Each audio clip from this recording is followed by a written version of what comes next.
Il faisait du piano debout, c'est peut-être un détail pour vous, mais pour moi ça veut dire beaucoup. Il est vrai que les détails sont importants, surtout dans la science. Et on va voir cela aujourd'hui puisqu'on va parler d'un réacteur nucléaire qui est l'un des plus anciens au monde. Il est aujourd'hui à l'arrêt, mais est-ce que vous savez où et quand il a fonctionné? Eh bien, il se trouve au Gabon et a fonctionné il y a 2 milliards d'années. Et là, vous me dites, mais Steven, l'homme de Cro-Magnon connaissait-il la fission nucléaire? Je vous dirai tout d'abord que non, faut pas déconner, mais je vous dirai aussi qu'ils ont votre intelligence car vous me parlez en ce moment. C'est pas un téléphone, je ne peux pas vous entendre. Bref, parlons tout d'abord de quand et comment on a découvert cela. Alors, le quand, c'est après le temps béni des colonies, comme dirait notre cher Michou. En effet, le Gabon était une colonie française dans les années 50, et la France installa donc ses mines près de la ville de Franceville. Je vous l'ai dit, hein, le temps béni des colonies. Après l'indépendance du Gabon en 1960, la France garda une bonne partie de l'exploitation des mines avec la Cogema, maintenant Orano, et aussi le CEA. C'est d'ailleurs les scientifiques du CEA qui ont découvert ce phénomène en 1972. Mais ça ne nous explique pas le comment. Moi, je vais vous l'expliquer. Donc d'abord, c'est quoi un atome? Un atome est composé d'un noyau fait de protons qui portent une charge positive et un neutron qui est roulement de tambour neutre. Bravo Billy, t'as remplacé deux lettres. Ces particules sont maintenues entre elles grâce à la force forte, mais on va pas trop s'étaler dessus, on en parlera une autre fois.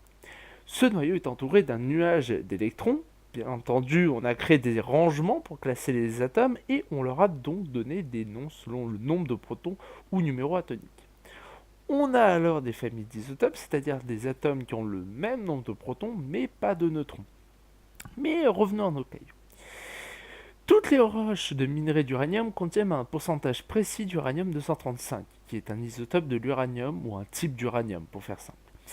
Donc quand le CEA s'est retrouvé devant des roches qui avaient 0,717% d'uranium 235 au lieu de 0,72, je peux vous dire que ça a été la panique. Un peu la même panique quand je ramène un livre d'Einstein dans les fêtes de famille. Je peux vous dire que j'ai l'impression d'être Godzilla.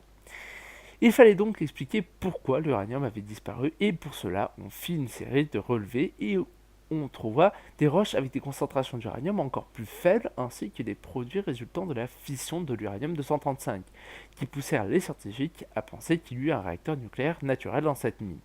Mais comment cela a marché?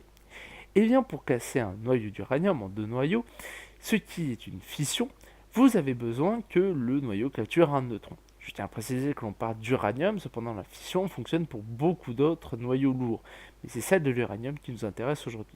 Bref, quand le noyau d'uranium se casse, il créera en moyenne 2,55 neutrons car une fission peut créer différents produits de réaction. Ces neutrons sont considérés comme des neutrons rapides.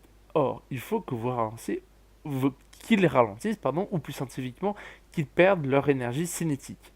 Pourquoi me direz-vous? C'est assez simple. Un peu comme un gardien de but, l'uranium attrape plus facilement les neutrons longs. Et alors, pour les ralentir, il faut de l'eau. Ce qui vous explique pourquoi les barres d'uranium baignent dans de jolies piscines d'eau. Je tiens à vous préciser que tout ce que je vous ai dit est très simplifié. Là, les physiciens sont en train de se tuer. Pour revenir au sujet, dans la mine, il y avait de l'eau qui coulait, ce qui permettait de ralentir les neutrons. Et les neutrons ne se baladent pas comme ça tranquillement dans la nature. Donc il faut quelque chose pour les créer. Et c'est là où arrive le plus bel élément scientifique, la chance. Et oui, car j'ai un peu menti, l'uranium peut se casser de façon spontanée, grâce à l'effet tunnel, mais là je vais aller plus loin, sinon on y reste pour 3 jours et je vais me faire lapider. Le plus important est qu'il peut se casser par lui-même, mais ce phénomène est assez rare. 1 kg d'uranium 235 pur, ou 139 kg d'uranium, ou 10 puissance à 29 d'atomes d'uranium 235 donne 0,16 fission spontanée par seconde. Vous comprenez que c'est un phénomène assez rare. Donc pour résumer ce qui s'est passé. On a une mine d'uranium ou de l'eau à couler avec des atomes qui se sont désintégrés tout seuls et qui ont entraîné une réaction en chaîne qui aurait duré pendant quelques centaines de milliers d'années. Alors certes, ce phénomène n'est pas aussi puissant que ceux dans nos centrales, mais il reste impressionnant. De plus, le site de Claude nous a permis d'en apprendre plus sur certains phénomènes reliés à la fission nucléaire, mais aussi à la capacité de certains sols à retenir des déchets nucléaires.